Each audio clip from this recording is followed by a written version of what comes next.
धोखेबाजी के क्लास का कोई रहू ए जान। प्यार पे अब नहीं होता भरोसा, बड़ी हो गहरा मिलल बाटे धोखा।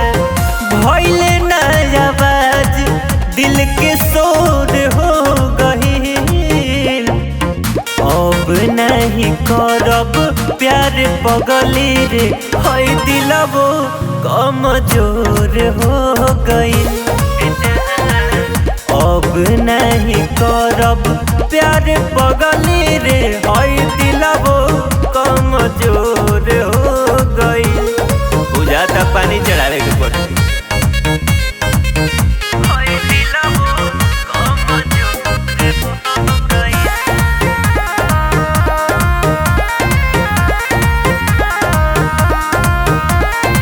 दिल पे चलल बा कटारी, विपद में पड़े गईनी भारी।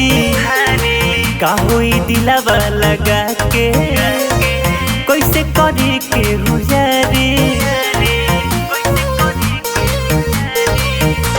कि लड़की नजरी के तीर से मोती मार देवेली, केहू के आपन बना के फिर बिसार देवेली। बरसे लखिया पानी लोर हो गई, अब नहीं करब प्यार पगली रे, हई दिलबो कमजोर हो गई। अब नहीं करब प्यार पगली रे, हई दिलबो कमजोर हो गई।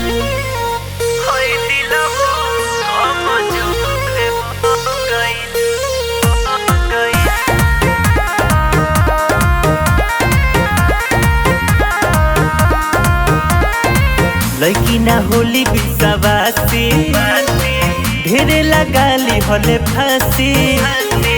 केहू जोहर खा के मरल, बचल जे भइल सन्यासी। कतना तो देवदासो बन गइले। कि मिथुन जीवन में कबहू नहीं प्यार करी है, राजा बुलेट सनम सही राह धरी है। मर गइल फीलिंग दिल कठोर हो गई, अब नहीं करब प्यार पगली रे, हई दिलबो कमजोर